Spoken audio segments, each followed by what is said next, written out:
Kajingelang kenhon Menteri ke Sarkar MDA 2 haka nyaw tarik unailar hajar arpusan kala pentep babaro kiba aiwai yaki baik bat kali shimen syaki nangwan jengok kai pertai ken hab ban Rejistar bat Tnad transport. Haba pentep syakila pathai kubor hadin kajingelang Menteri rangba ka jela Konrad ke sangma ong ba ka Sarkar kan penteri kam da ka polisi halor kani ka benta. Ulaong babaro syikat takim dan kikendon bat kitores kishimwai yaki kali bat yaki baik na kiriw shimet bat kumta kan long kabadon kam ban shna policy ban shngan kinongwan jengok kai.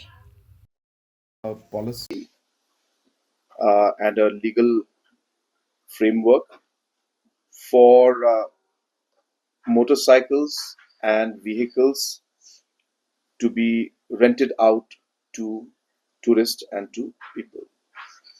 As you're aware that many tourists come to our state and they rent vehicles from the private individuals, and till date there has not been a mechanism to actually regulate for the overall regulation of the sector as well as overall safety of the tourist.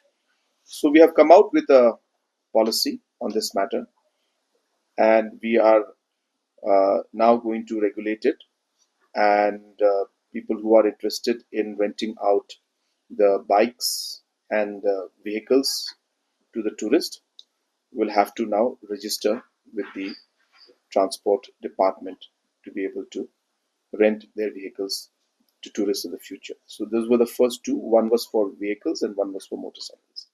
Habatin, pej bahagi kishab plus F. Ka plus F? Hakabam bangibam dunaki eki bataye kamet. Namar kata habathiru atau khau kamlu ka umpnyang kadut pej ya ka sharp plus F haka jingsom. Yaki nutrient kumki vitamin bat ka ayan la icon diat bada ka bathau bha kam kta ka dur jingki marbam ka jingma lani ka rukom shed yaki. Balehi banai kita. Kadon ka we ka jing mentoy ba kongsan. Ka kot ka kia.